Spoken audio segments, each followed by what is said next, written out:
അസ്സലാമു അലൈക്കും വറഹ്മത്തുള്ളാഹി. ബുഷൈറെ, ഇപ്പം മനസ്സിലായില്ലേ എന്താണ് അവരുടെ വിശ്വാസം എന്ന്?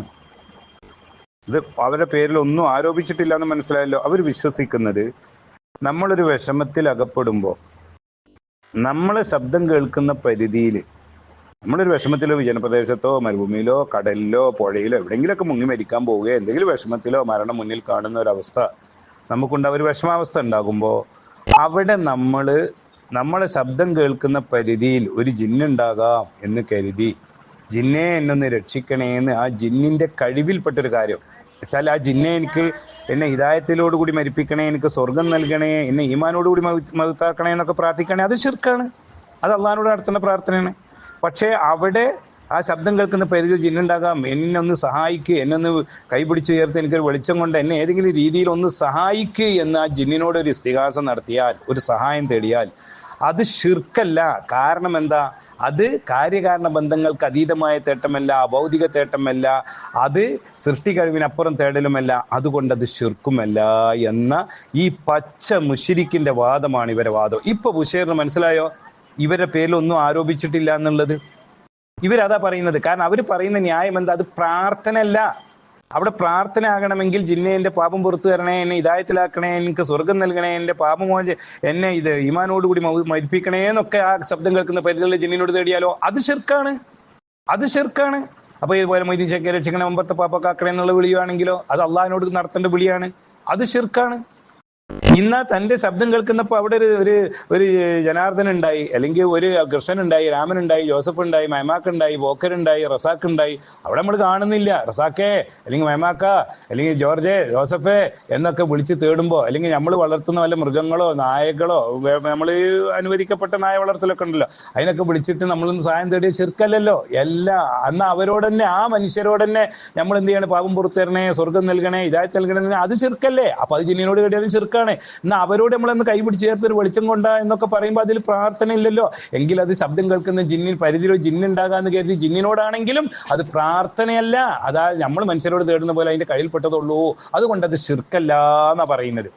അതുകൊണ്ടാണ് പച്ച മുശ്രിക്കിന്റെ വിശ്വാസത്തിലാണ് അവർ ഇസ്ലാമിലേക്ക് വരണമെന്ന് മുജാഹിദുകളും പറയുന്നത്. ഇത്രയേ ഉള്ളൂ. പിന്നെ അവർ ഒരു ഇളവ് അവർ നൽകുന്നുണ്ട്. എന്താണ്? തേടണ്ട. പക്ഷെ എന്താണ്? അത് തേടിയ വസീലത്ത് ശിർക്കാവും എന്നൊക്കെ ഒരു ഇളവ് പോലും തരികയാണ്. ഇതിന് ഇസ്ലാമിന് പ്രമാണമൊന്നും ഇല്ല കേട്ടോ. ഇസ്ലാമിന്റെ ജിന്നിനോടുള്ള സാധ്യതയൊക്കെ ശിർക്കാന്നാണ് ഇസ്ലാമില്. അത് ഇവർ പറഞ്ഞ പോലെ ശബ്ദം കേൾക്കുന്ന പരിധിയിലെ ജിന്നിനോട് കഴിവിൽപ്പെട്ടതാണെങ്കിൽ ശിർക്കാവൂല, ബാക്കി ശിർക്കാവുള്ളൂ എന്ന് അള്ളാഹുവിന്റെ വലിയ ആരും പറഞ്ഞിട്ടില്ല. അത് ഇവരുടെ വാദമാണ്. മനസ്സിലായോ? ലോകത്താരെങ്കിലും പറഞ്ഞപ്പോൾ നമുക്ക് തർക്കമില്ലല്ലോ. അള്ളാഹു അറിയാം, അള്ളാഹിന്റെ പ്രവാചകൻ പറയേ, പ്രവാചകൻ എന്ന സഹാബത്തോ താബികളോ തബൂതാബികളോ മുൻകാല മുഫസ്സിറുകളോ മുഹദ്ദിസുകളോ ഫുഖാക്കളോ മുമ്പുള്ളവരൊക്കെ പ്രമാണം ധരിച്ച് ആരെങ്കിലും അത് പറഞ്ഞിട്ടുണ്ടെങ്കിൽ നമുക്ക് തർക്കമില്ലല്ലോ. ഇത് ഇവരെ വകയാണ്. എന്നിട്ട് ഇപ്പൊ എന്താ? നമ്മൾ ഇവര് മുശ്രിക്കുകളാണ്, ഇവർ ശിർക്ക് ചെയ്യുന്നവരാണ്, ഇവർക്കെതിരെ ശിർക്കിന്റെ ആയത്ത് തോന്നുന്നത് എന്തുകൊണ്ടാ? ശിർക്കായ ഒരു കാര്യം ശിർക്കല്ലെന്ന് ഇവർ വിശ്വസിക്കുന്നു.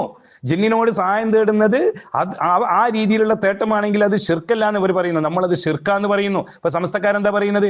മരിച്ചുപോയ മഹാന്മാരോട്, അമ്പിയാവുലാക്കന്മാരോട് മുഅ്ജിസത്ത് കറാമത്തിന്റെ അടിസ്ഥാനത്തിൽ അള്ളാഹ് കൊടുത്ത കഴിവുകൊണ്ട് ഒരു മുസ്ലിം എന്ന പേര് ഞങ്ങൾ സഹായം തേടിയാൽ അത് ശിർക്കല്ല, അതിൽ പ്രാർത്ഥനയില്ല, അത് കാര്യകാരണ ബന്ധങ്ങൾക്ക് അതീതമായതല്ല, അത് അള്ളാഹിനോട് തേടേണ്ട തേട്ടല്ല, അത് അള്ളാഹു കൊടുത്ത കഴിവെന്ന് ചോദിക്കാൻ അതിൽ ശിർക്കില്ല എന്നാണ് അവർ പറയുന്നത്. ഇവരും പറയുന്നത് എന്താണ്? ശബ്ദം കേൾക്കുന്ന പരിധിയിലെ ജിന്നിനോട് അതിന്റെ കഴിയിൽപ്പെട്ട് സഹായം തേടുകയാണെങ്കിൽ അതിൽ ശിർക്കില്ല, അത് പ്രാർത്ഥനയല്ല എന്ന് ഇവരും പറയുന്നു. രണ്ടു കൂട്ടരും നമ്മളെ സംബന്ധിച്ചിടത്തോളം ആയത്ത് ഓതാൻ ഒന്ന് തന്നെയാണ്. സൂറത്ത് ഫാത്തിർ 14 ആയത്ത് രണ്ടു കൂട്ടർക്കും ഫിറ്റ്. നമ്മൾ തഫ്സീർ അങ്ങനെ തന്നെ പറയും. എന്നൊക്കെ കുറിച്ചിട്ട് തഫ്സീർ പറഞ്ഞു കൊടുക്കലില്ലേ? അവിടെ ഒരു മരിച്ചുപോയ ഒരു മഹാനെ, ഒരു അമ്പിയാവിനെ അവിടെ ഒഴിവാക്കിയിട്ടില്ല. ശബ്ദം കേൾക്കുന്ന അല്ലെങ്കിൽ മുഅ്ജിസത്ത് കറാമത്തിന്റെ അടിസ്ഥാനത്തിൽ അള്ളാഹ് കൊടുത്ത കഴിവാണെങ്കിൽ അത് ഒഴിവാണ്, ബാക്കി ശിർക്കാവുള്ളൂ എന്ന് പറഞ്ഞു കൊടുത്തോ? ഇല്ല. അതേപോലെ തന്നെ ശബ്ദം കേൾക്കുന്ന പരിധിയിലെ ജിന്നിനോട് അതിന്റെ കഴിവിൽപ്പെട്ടതാണെങ്കിൽ അത് ശിർക്കാവൂല, ബാക്കി ശിർക്കാവുള്ളൂ എന്ന് പറഞ്ഞു കൊടുക്കുന്നുണ്ടോ? ഇല്ല.